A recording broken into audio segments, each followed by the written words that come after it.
এবার চলো সিমিলার প্রসেসে যদি আমার এইটা আচ্ছা এই অঙ্কটা পরীক্ষার জন্য খুবই ইম্পর্টেন্ট। এই অঙ্কটা পরীক্ষার জন্য খুব ইম্পর্টেন্ট বলা পায়। সো পরীক্ষায় প্রচুর আসে এই ম্যাথটা, সো ভালো মতো খেয়াল করতে হবে, ঠিক আছে? সো দেখো, খেয়াল করে দেখো, অ্যাডমিশনের জন্য ইম্পর্টেন্ট, আবার বোর্ড পরীক্ষার জন্য ইম্পর্টেন্ট, পরীক্ষা চলে আসতে পারে।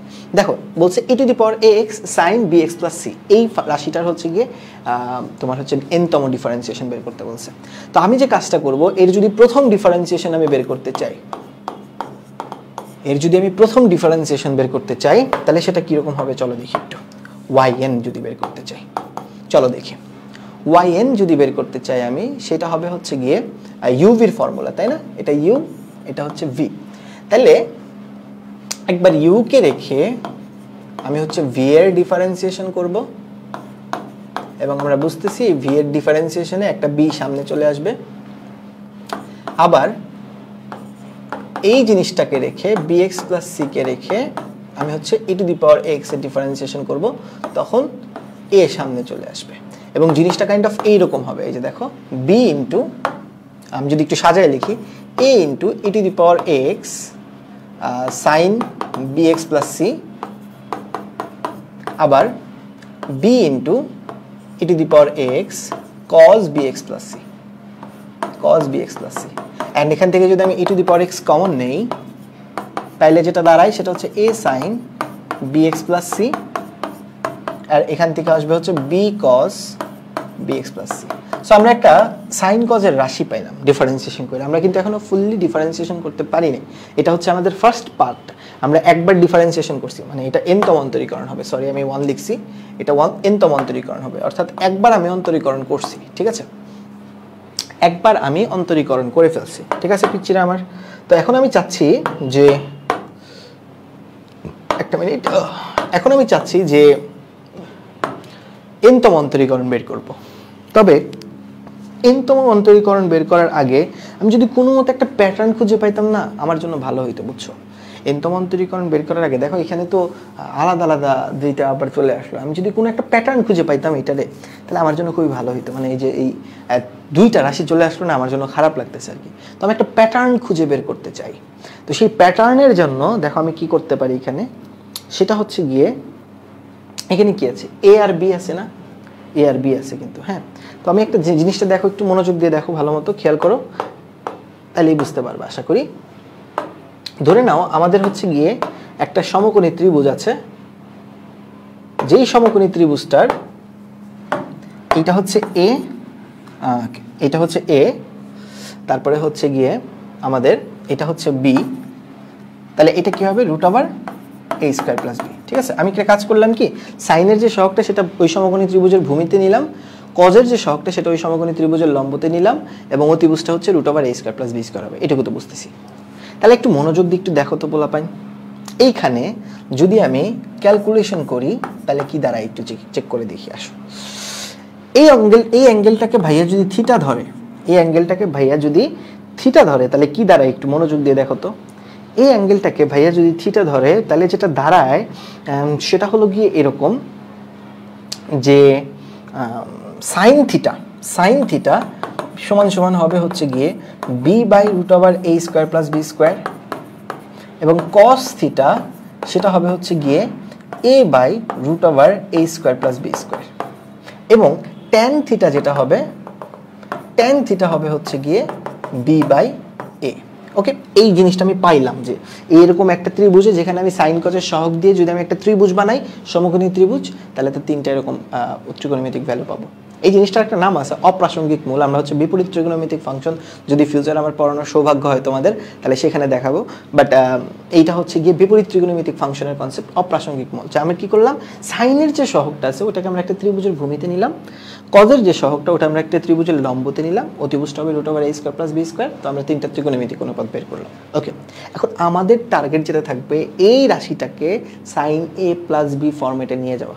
কিভাবে একটু দেখো, আমরা যে কাজটা করব সেটা হলো গিয়ে,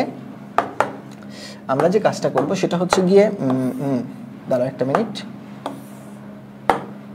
আমরা যে কাজটা করব সেটা হলো গিয়ে এরকম, যে এই যে রাশিটা দেখতেছো না তুমি, এই রাশিটাতে হচ্ছে গিয়ে আমি এই রাশিটাকে দেখো কি করতে পারি, আমি যে কাজটা করতে পারি সেটা হলো গিয়ে এই রাশিটাকে লিখতে পারি এরকম e to the power ax দিয়ে লিখতে পারি এরকম into root over a square plus b square. Okay, লিখলাম, অসুবিধা নাই।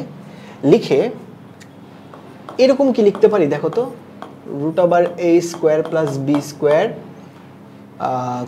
Sign bx plus c plus b by root over a square plus b square cos bx plus c। লেখা যায় অবশ্যই, অবশ্যই লেখা যায়, কোনো ডাউট নাই ভাইয়া, অবশ্যই লেখা যায়। আচ্ছা, এখন লেখার কারণে দেখো তো একটু মনোযোগ দিয়ে কি হইলো ব্যাপারটা যেটা হইলো সেটা হইলো গিয়া এই যে পার্টটা, এই যে a by root over sine a square plus b square, এটাকে তো ভাইয়া cos থিটা লিখতে পারে কিনা বলো?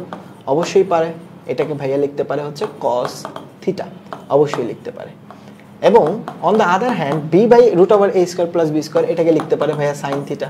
এবং আল্লাহর কি কুদরত দেখো, এটা যে সাইন a প্লাস b এর ফর্মুলা তা তো নিশ্চয়ই জানো। এবং ফাইনালি আমাদের যে রেজাল্টটা চলে আসলো সেটা চলে আসলো হচ্ছে গিয়ে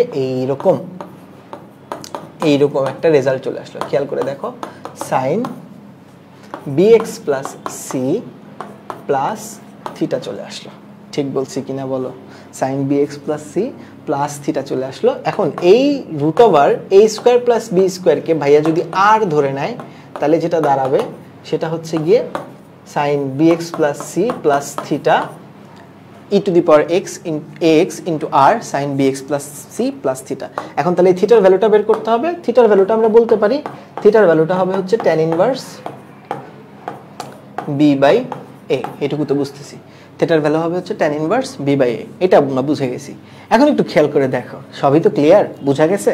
তাহলে আমরা এই জিনিসটাকে লিখতে পারি কি, এখানে লিখতে পারি e to the power x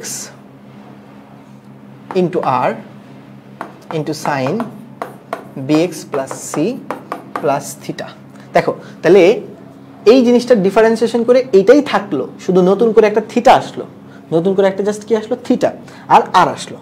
তাহলে যদি আমি দ্বিতীয়বার ডিফারেন্সিয়েশন করি তাহলে আরেকটা থিটা আসবে, তাহলে টু থিটা হয়ে যাবে, আর আরেকটা আসবে, তাহলে আর স্কোয়ার হয়ে যাবে। 3 নাম্বার বার যদি ডিফারেন্সিয়েশন করি তাহলে 3টা থিটা চলে আসবে, আর হচ্ছে 2টা চলে আসবে, সরি 3টা চলে আসবে, আর কিউব হয়ে যাবে। অর্থাৎ অনুরূপভাবে আমরা লিখতে পারি,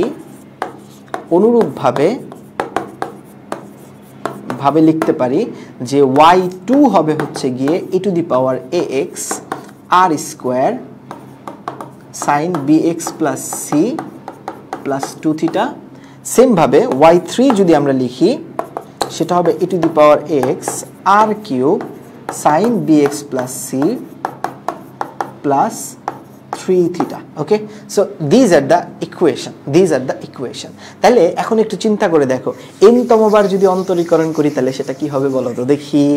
n তমবার অন্তরীকরণ করলে ফাইনালি যেটা দাঁড়ায় সেটা হচ্ছে r two the power n e to the power ax sin bx plus c plus n theta. মনে থাকবে পিচ্চিরা? and this is your final formula। এই হচ্ছে আমাদের ফাইনাল ফর্মুলা, যেখানে আর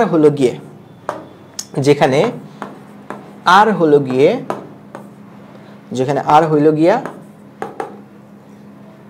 root over a square plus b square এবং theta হলো গিয়া tan inverse b by a।